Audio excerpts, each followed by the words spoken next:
This is Casey Suchan with The Animal People, and it is such a privilege to be here with Jewel B on So Booking Cool. Welcome to So Booking Cool. It's Jewel B. This is part 2 of my conversation with the lovely filmmaker Casey Suchan of The Animal People, which is now streaming globally. The Animal People is a compelling documentary that covers the Stop Hunting Done animal cruelty campaign, in which 6 of the campaign's organizers were indicted by the federal government. Casey discusses what she thinks and what she would like for protest groups, activists, and the government to take away from her film.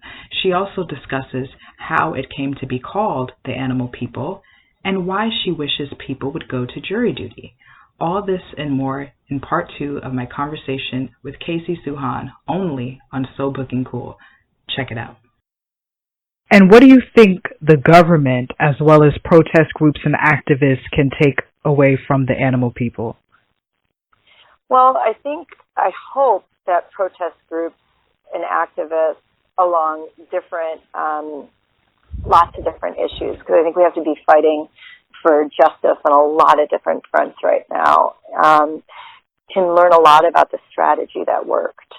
You know, I think strategy is often something that just maybe people need to just think about a little bit more, you know, as they're going into like whatever it is that they're pushing up against. Like strategically, where are the weaknesses here? And I think this campaign did that really well. It looked at, this is our goal, where are the weaknesses, and how can we attack those weaknesses and do it within the bounds of the law.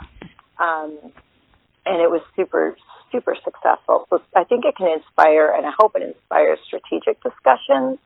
I hope it also, like at the end of the film, we do try to talk about, you know, it's amazing, like how we're seeing so many people come together and rise up against oppression right now. We have so much of that to fight against, as I said. And I hope that we can start to, like different groups can start to see solidarity when we're all fighting for justice, whether it's earth liberation, human liberation, you know, or animal liberation. Like at the heart of all of these struggles is freedom from oppression, and that there can be like more kind of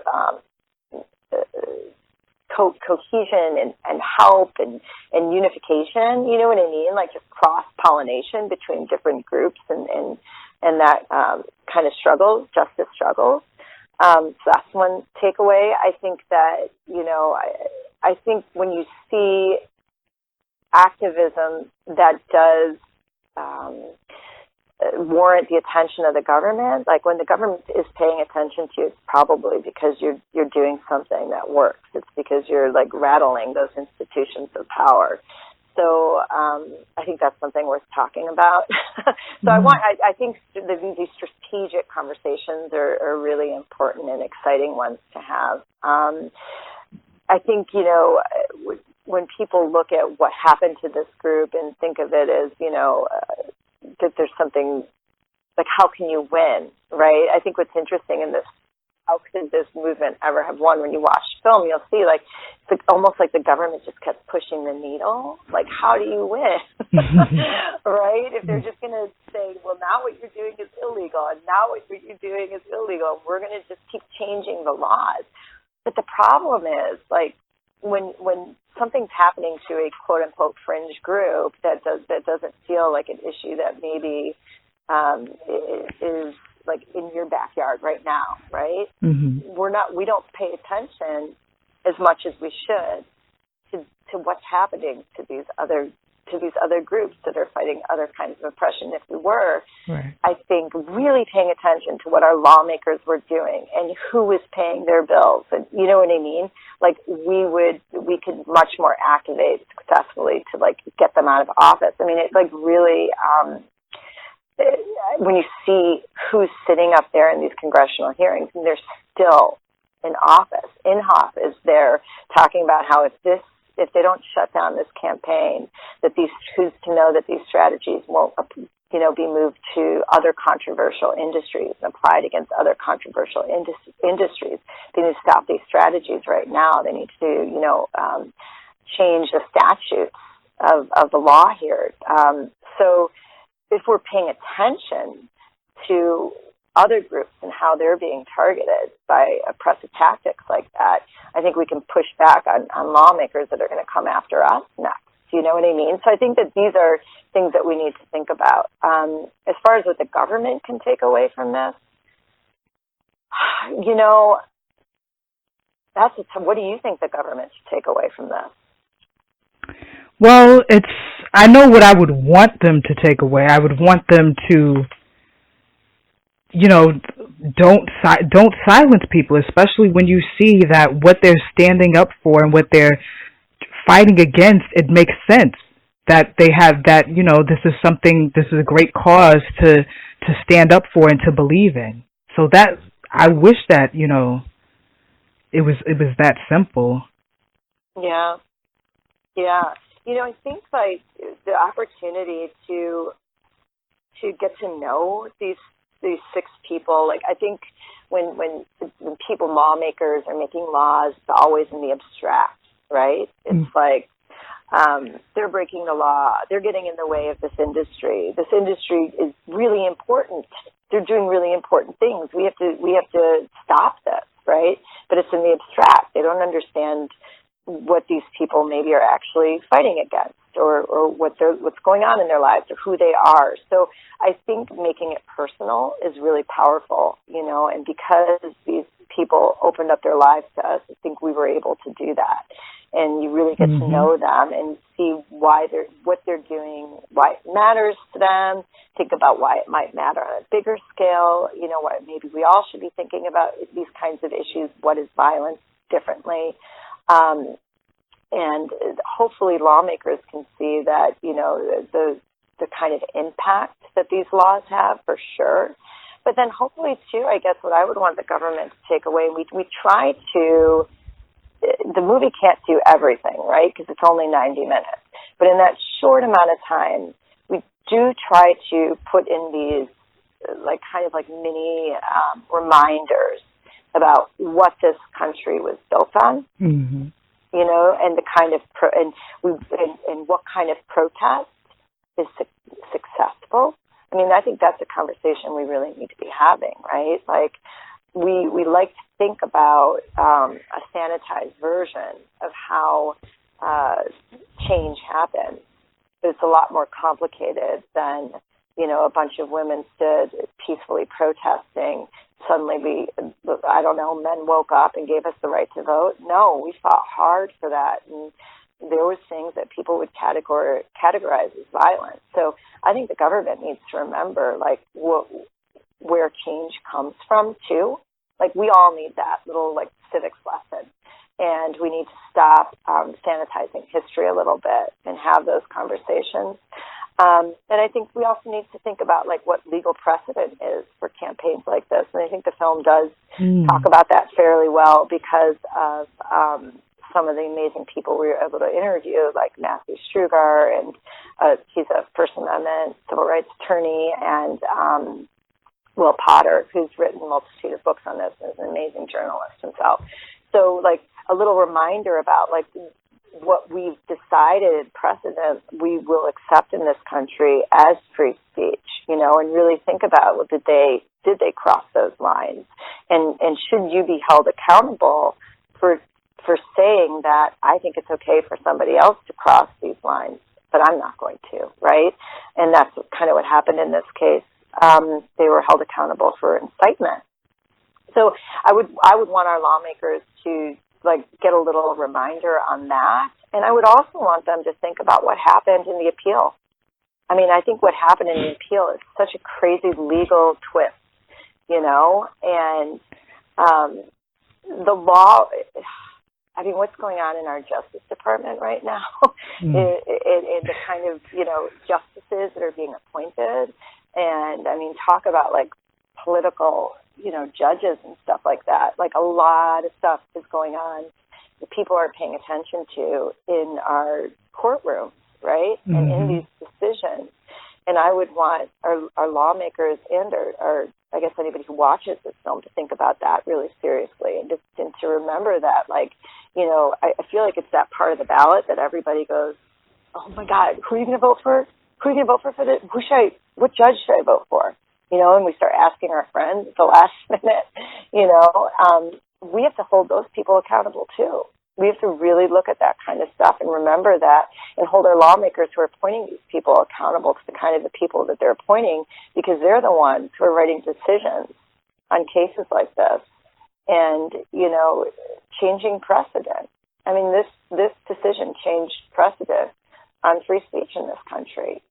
And in this movie, the focus was on animal rights organizers. But I think the fear and the thing that we all need to pay attention to is who is that going to be focused on next. Wow, that's deep, Casey. I mean, I also want people to do their jury duty, man. I used to get out of jury. I used to be that person who was like, oh, I'm really busy. Oh my God, I got to make money or this or that, you know, until I started working on this and realized like how crucial jury was. Mm-hmm. You know, I mean, jury duty is super, super important. And I know, you know, lawyers on both sides do everything they can to get anybody who might come off as having any kind of opinion off of a jury. But we should really all try to do whatever we can to be on that jury, because we can all be an important part of people's lives, and it matters. It's really personal to people who are up there, you know, and there's a narrative being told about them, and it's up to the jury to kind of sift through what's truth or not. I had the amazing privilege to be on a jury. I've only been on one, and like I said, I fought to get on it after working on this film, and it happened to be like a free speech case, and it was so powerful to be on that jury and to like be part of seeing like that the prosecution was trying to make this argument that something that this man had said was so scary, you know, that he had threatened the life of this person. And it was like this movie unfolding in front of me, you know, like in the trial here, people are saying, I'm so scared. These animal people are out in front of my house. Meanwhile, it's like 10 or 12 activists, you know, who are out in front of the house, so many feet away, because that's legally how close they can be. And there's oftentimes more police than activists there. Like, how afraid of your life can you be if there's police there? Do you know what I mean? Yeah. So, like, the way the narrative gets twisted, I think, in trials, super, super interesting. And that was, like, such a privilege to be on that and to say, no, not this time. This guy doesn't get convicted. You know, I mean, sometimes it is, right? Sometimes somebody is guilty, but nobody's ever not guilty if the jury's not paying attention. So that's so important. I do want people to think about that. And there was so much stuff that hit the cutting room floor in this movie, and stories about the jury are one of those things that hit the cutting room floor. And that's just heartbreaking, because half of the jury slept through this trial, literally. What? We have stories about one woman who brought a blanket every day to the courtroom and kind of like cuddled up. You know, so you got to show up and you got to pay attention, or who's holding people accountable, who's holding justice accountable. That's, you know, anyway. Wow. So the Animal People has also premiered at festivals. Yes. How have people responded? I think watching this film with a group of people is really amazing. And I hope that when people watch this film, they'll do that. And, or at least maybe like do it remotely and have someone to talk to as soon as they see the film. Because I don't know if you felt this way, Jewel, but I have found that like when people watch this film, they want to talk and they've got questions. And oh yeah, absolutely. You do. It raises a lot of conversation points. Yeah, I mean, yeah. What did you find that you wanted to talk about after the film was over? Definitely just a lot of protest groups and organizers, like, they need to see this, the power of having a voice, but also thinking about should you always use it, because there's also, like, I think you had mentioned this, sometimes you might want to speak up, but how much is going too far, maybe. So just different things like that. But I think it's powerful. It's a critical film. It's also a way to educate people because even some of the footage in the film, like how the dogs were being treated, for example, I hadn't really seen anything like that before, and it might be hard to watch, but it's necessary. Sometimes the things that are hard to watch, it's like, well, you need to see it, Yeah. Yeah.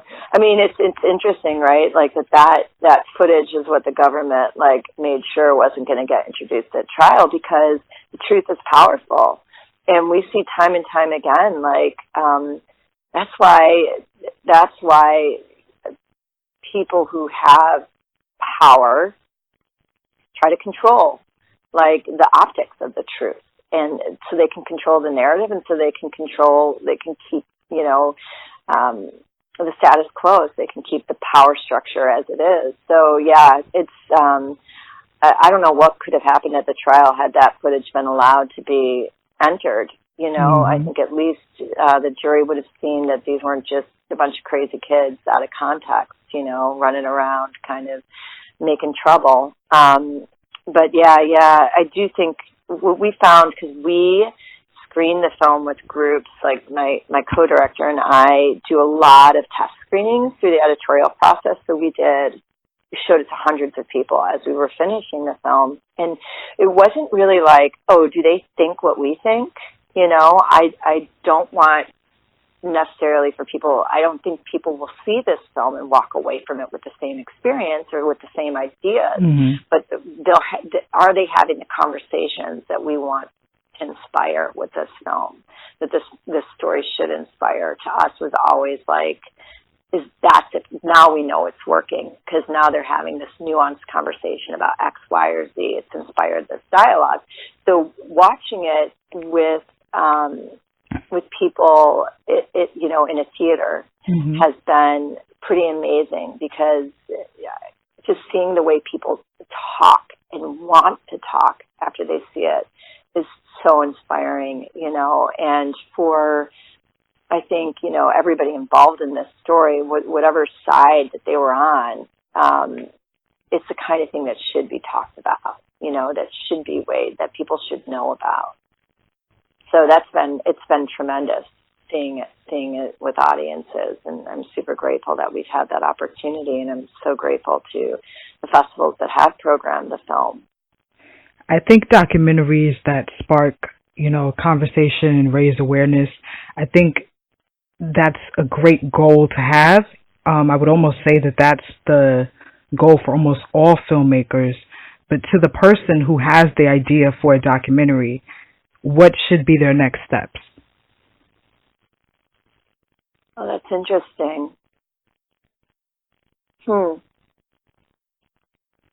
don't know. I mean, I think and this could be a whole other hour conversation. Having another day, Jewel, about all the oppression that we should be speaking out against in the globe,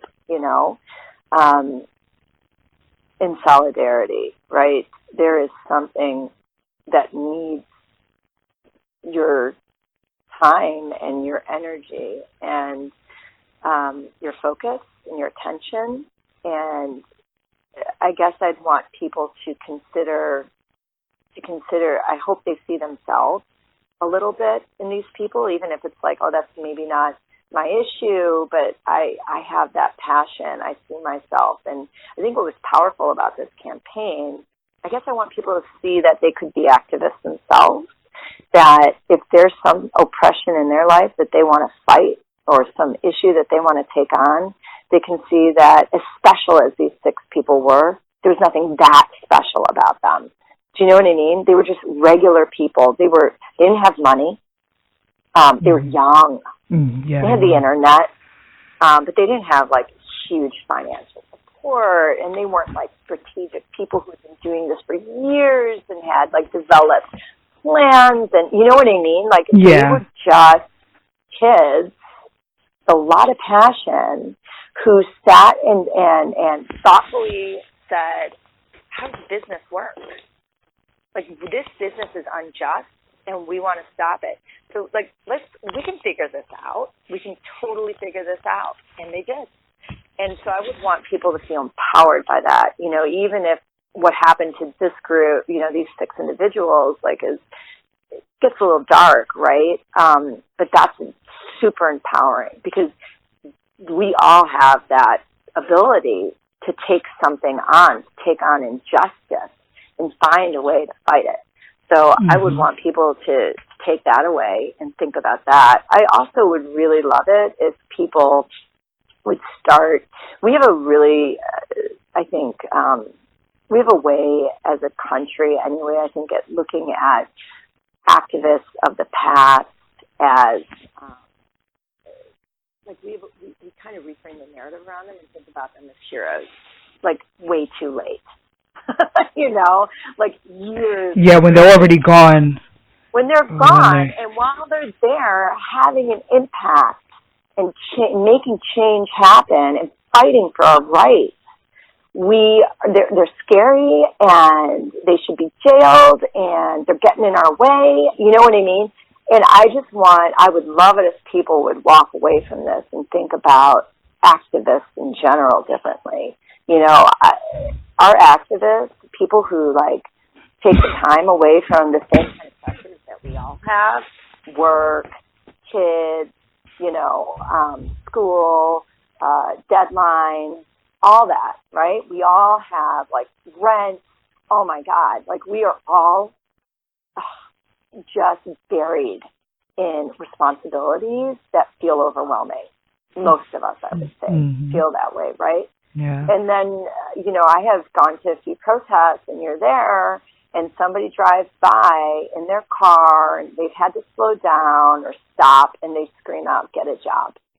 And it's like, dude, most of these people have jobs, but what they're fighting against is so important that they're out here, they've taken time away from their lives, you know, and to me, that is as important as our veterans, as the people who fight for our country. In that capacity, they're fighting for the soul of our country in different ways, and they're fighting for justice in just as important ways. So I would really, really love it if people would walk away with that and think about that differently, and think about, like, okay, I'm not going to wait for history to catch up. I'm going to think of our activists as heroes now. The Animal People, that is such a great title. Tell us about it. It is a great title. You know who wrote it, basically? Who? The prosecution. Oh, wow. You know, you hear it, like, because we had all the defendants read the opening statement out loud. Like, about half, once we had done, like, a couple interviews with them, we had them do that, most of them. That was a crazy process. I mean, those outtakes are amazing, because to hear them relive that moment where Charles McKenna just basically, like, reframes their story and have them react to it in real time, like, man, beautiful moments, very few of which made the film. But his whole narrative there was the animal people are coming to get you. It's a really interesting title, right? Because I think most of us people think of ourselves as an animal person. I'm an animal person. A woman in the film says it, right? I love animals too. I would never hurt an animal. We all think of ourselves that way. We all think of ourselves as people who, like, fight for justice. But, like, then there's the people who, like, really do. Right? Like, it's interesting. It's interesting. Like, what does that mean, animal person? He made it into, like, a slight or a fear, something to be afraid of. A lot of people, like, that's something to be proud of. And then I think, like, when you see, like, some of the footage in this film, you think, like, well, am I really, or am I enough of one? It's just, once we kind of, like, landed on that, it's like, yeah, okay, thank you, prosecution, for the perfect title. So what do you think about activists when people say that it's not really enough to just tweet about issues and tweet about, you know, a certain instance of oppression? Anybody can tweet about it or post about it on social media, but it's about what you're actually going out there and doing that counts. How do you feel about that? Do you think that that's true? That was part 2 of my conversation with Casey Suchan. Thank you so much for listening, and stay tuned for the final part, only on So Booking Cool. Happy holidays, everyone.